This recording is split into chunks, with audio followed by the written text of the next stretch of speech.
Sebelum kita mulai videonya, jangan lupa tekan tombol like, comment and subscribe supaya tidak ketinggalan video-video menarik lainnya. Malam itu hujan turun deras, memantul di jalan aspal yang gelap dan licin. Dina, seorang mahasiswi tingkat akhir, memutuskan melewati jalan pintas menuju kosnya. Jalan Mawar, sebuah gang kecil yang terkenal sepi dan jarang dilalui mobil. Orang-orang bilang gang itu angker, tapi Dina tidak percaya hal begituan. Baginya, yang menakutkan itu manusia, bukan hantu. Dan malam itu, ia benar. Saat Dina melewati gang, tiba-tiba motornya batuk-batuk lalu mati. Ia mencoba menyalakan kembali, tapi hanya suara mesin kasar yang terdengar. Kesal, Dina turun dan menepuk-nepuk jok motor. Di ujung gang, ada sebuah rumah tua dengan lampu teras yang temaram, seperti berkedip lelah. Pagar rumah itu sedikit terbuka, seolah mengundang. Dina ragu, tapi hujan makin deras dan tidak ada tempat berlindung. Ia akhirnya melangkah mendekat sambil menutupi kepala dengan jaket. Permisi, teriak Dina, mengetuk pagar. Tidak ada jawaban, hanya suara hujan. Ia kembali mengetuk, lebih keras. Lalu terdengar suara rantai berderit pelan. Pintu rumah terbuka. Seseorang berdiri di dalam, separuh wajahnya tertutup bayangan. "Masuk saja, sedang hujan," ucap suara berat itu.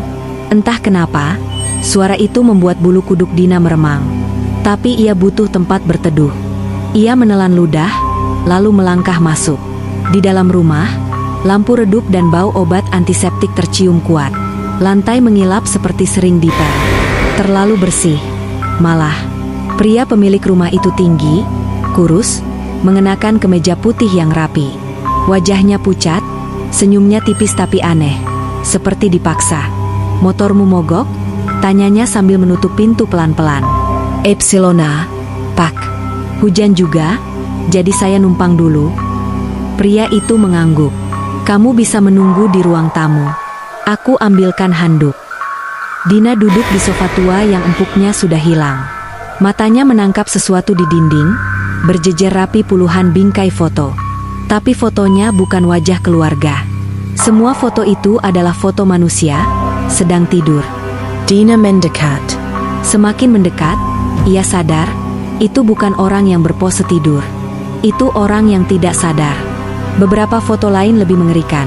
Seseorang terikat di kursi, seorang pemuda dengan mata tertutup kain, seorang wanita dengan luka lebam di pipi. Semua korbannya tampak seperti ingin berteriak, tapi tidak bisa. Jantung Dina berdetak kekal. "Cantik, ya?" Dina terlenjak. Pria itu sudah berdiri tepat di belakangnya, tanpa suara. Ia membawa handuk. "Itu, foto siapa, Pak?" tanya Dina terbata. "Teman-temanku," jawab pria itu sambil tersenyum lebar. "Aku suka mengabadikan momen berharga mereka." Dina mundur selangkah.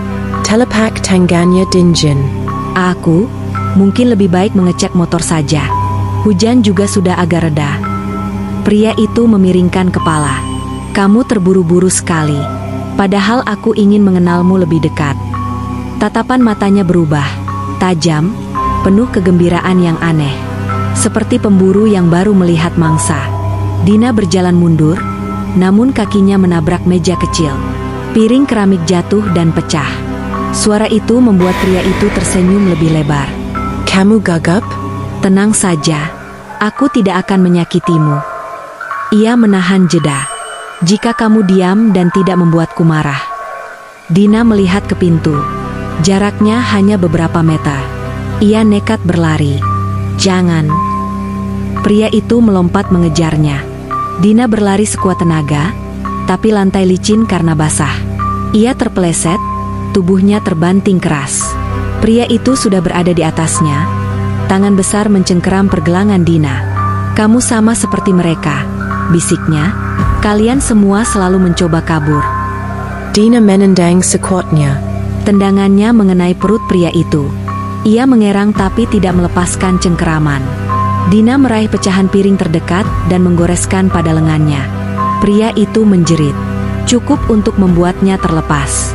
Dina bangkit dan berlari ke dapur, mencari pintu belakang. Pintu itu terkunci. Ia memutar knob berulang-ulang, panik, napas tersengal.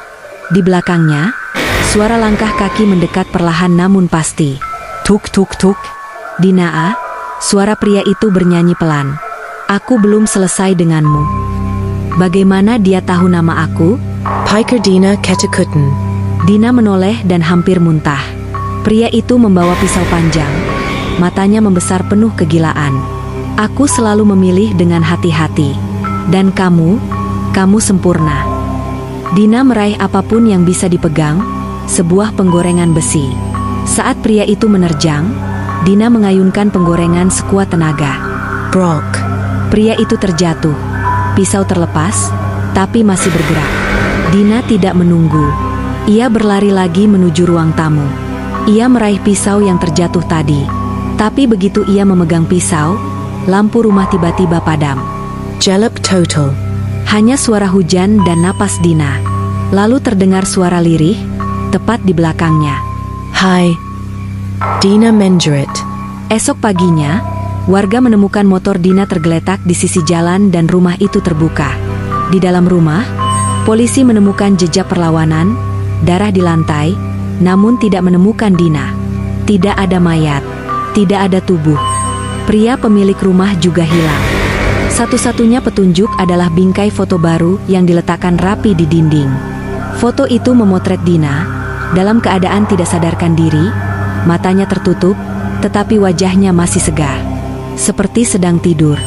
Dan di belakang foto tersebut, ada tulisan dengan tinta merah. Yang ini spesial,